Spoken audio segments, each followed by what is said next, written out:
Content is artistry in this frame. I'm creating something that is art. There's not a wrong way or a right way. It's just simply an expression. There's art. It's going to come out however it comes out. And it will look a certain way, it will feel a certain way, and that's okay. Hey, today I want to talk about a very important relationship in my life. And it's one that I often don't talk about. And it's the relationship that I have with Clayton Olson Coaching. The relationship that I have with my business that I've been running for almost 10 years now. And the reason I want to bring this up on today's video is because I believe that there is something really powerful for you, regardless of whether you're an entrepreneur, regardless of whether you're in a relationship, whether you're working for somebody else, or whether there's something inside of you that you're wanting to express in this lifetime and have it be seen and ultimately develop a relationship with your own creativity that allows for more authenticity, self-expression, and directness.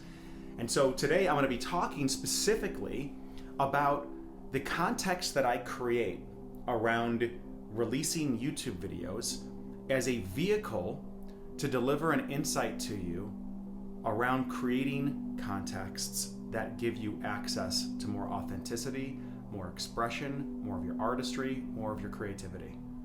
So again, if you're a coach or someone who's a service-based business or a business where putting content out there is necessary for the reach of your company, I think you'll directly gain something from this.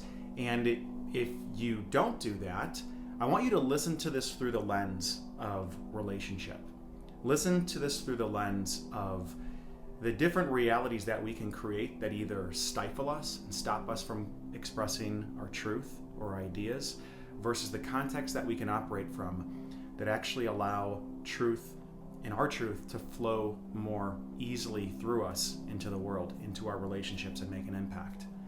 So currently on my channel, I've got over 200 videos that I've been releasing for the last several years. And these videos have been an integral piece in me building my business and introducing people to my philosophy and inviting people into one-on-one dialogues to work longer term on their lives and to create extraordinary things. Now, creating content has not been always easy. There have been times when I was first starting where I was afraid of what people were going to think of me. I was afraid of whether my ideas were valid. I was concerned with how I looked. I was concerned with how I sounded. And all of these things, all of these beliefs that were operating in the background, these concerns, stopped me from really being able to step into full alignment and express myself. So the distinction that I'd like to make here is that let's just say that there's two ways of operating around expressing one's truth or expressing one's creativity. We could call it, on one hand, we'll call it the insecure creator, versus the other hand, we can call that the secure creator. And I want to paint a picture of what the insecure creator looks like and the context, the background beliefs that actually create a way of being in the present moment that's insecure. And I know firsthand what this is like because oftentimes, this will come up if I'm not paying attention to it. And my work in that moment is to dismantle that default context and come back into a created context that actually serves me and delivers a way of being on camera with you where I can be secure and I can deliver something in a way that is straight and authentic and true for exactly where I'm at in that moment. So, what is the difference between an insecure creator versus a secure creator? So, an insecure creator is primarily doing the action of delivering insight because they are very concerned about the reaction it will get. They see where if the content is liked or commented on, that's a good thing. And if the content is not liked, then that's a bad thing. If the content ranks, then that's a good thing. If the content doesn't rank, that's a bad thing. If the content creates a result, like creates a client or a dialogue, that's a good thing. If it doesn't do it, it's a bad thing. So just notice for a moment, what do all of these have in common? So all these have in common is that there is a externally referenced measurement that I'm holding in the background that will then dictate after the fact whether the content is a success or not. So said another way, I'm creating content and I don't know whether it's good or not until I get a reaction from people whether it's good or not. Notice how this can apply in relationships too. I don't know if I should say this because of the reaction it will create. Right? If it goes this way or it goes that way, this is good, this is bad. Versus actually coming into ourselves and saying, okay, what's true for me? What's true for me right now? So just to bring it back to the videos, if I'm operating from a place where it's good if it's liked, it's bad if it's not, it's good if it gets searched for, it's bad if it's not, if it creates a result, if it creates clients, it's good, if it doesn't, it's bad, this actually limits my self-expression, because what it does is it puts me focused on something that I can't control. It puts my level of awareness on something that is outside of my control. It puts it on a target that has all these different variables out there in the world, and it could go one way or it could go the other, which then has me off of my center and has me trying to, in some ways, manipulate things outside of me to create a result. So that has content show up as obligation. It has content then feel like work to me. It has content feel like one wrong move and it's bad content, or it'll be bad for my business. And this locks me up and it creates a paralysis around my ability to communicate. So whenever I'm noticing that I'm having a hard time creating content, it's typically because I am operating under the umbrella of these beliefs, which then restricts my way of being and restricts the expression on camera. So let's contrast that with a secure creator. Now, a secure creator sees content as dancing. Creating content as dancing. I'm not dancing to get to some end result. I'm dancing because the act of dancing feels good. I'm not waiting for the song to end. I'm not waiting for some type of result to come in that will then validate that my ideas are worthy. I'm enjoying the process. I'm dancing with it. Content is artistry in this frame. I'm creating something that is art. There's not a wrong way or a right way. It's just simply an expression. There's art. It's going to come out however it comes out. And it will look a certain way, it will feel a certain way, and that's okay. In the secure creator's mind, content is mastery. Content is a practice. It's a practice of mastery, of working on my voice, the structure, the clarity of my ideas. It's a refinement of my ideas. So in the delivery of this video, even right now, there is a way in which I am coming into greater alignment in the act of creating this video through the transmission of these ideas, and this right now is enjoyable to me. And so now content becomes this practice of mastery where I'm sharpening the sword. Even if I start this video over because I say something that doesn't feel like it's part of the art project, I've still created something beautiful that stays with me, even if it's deleted. And from this place, I build on even more, and the next level is more refined. In this new frame of secure creator, content is also memorialization.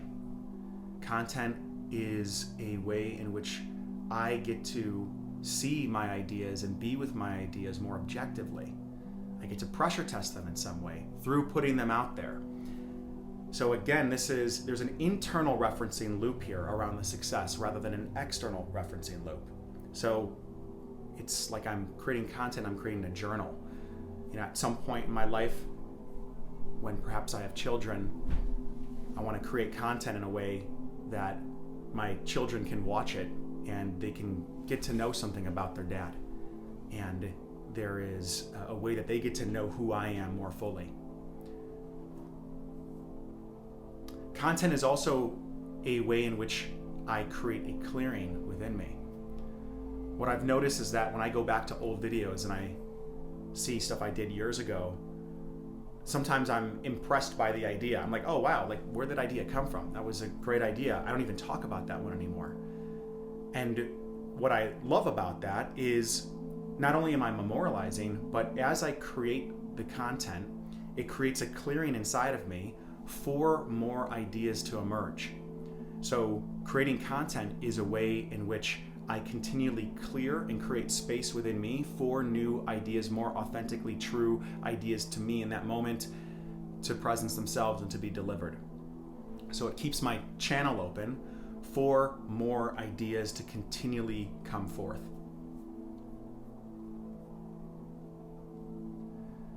So notice the two different paradigms here of insecure creator versus a secure creator.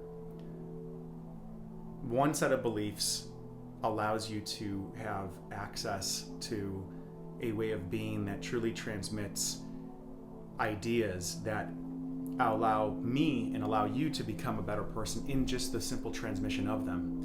And the other one, we're outcome dependent, and we are hinging the success and the feeling of the content based on how people are reacting to it. Now, that's not to say that that one part of you can't be tracking that.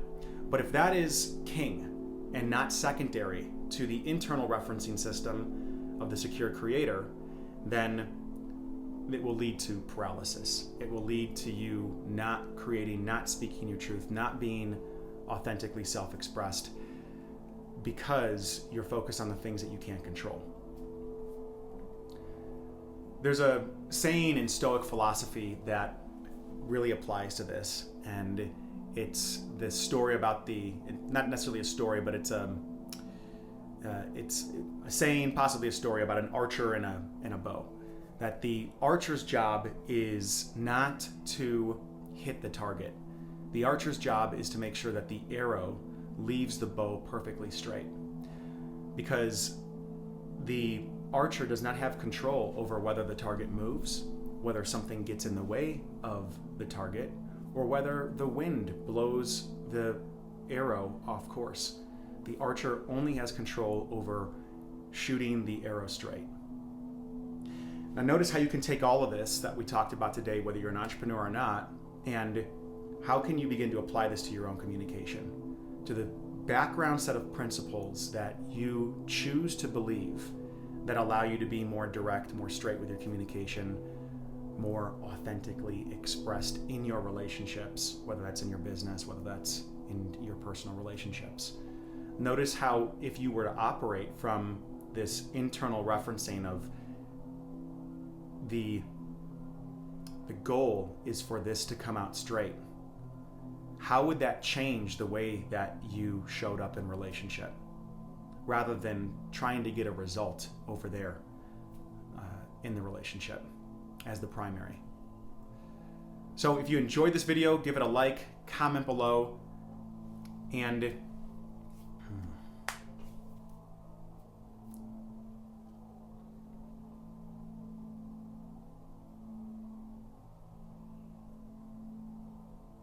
So if you enjoyed this video, go ahead and give it a like, shoot a comment below.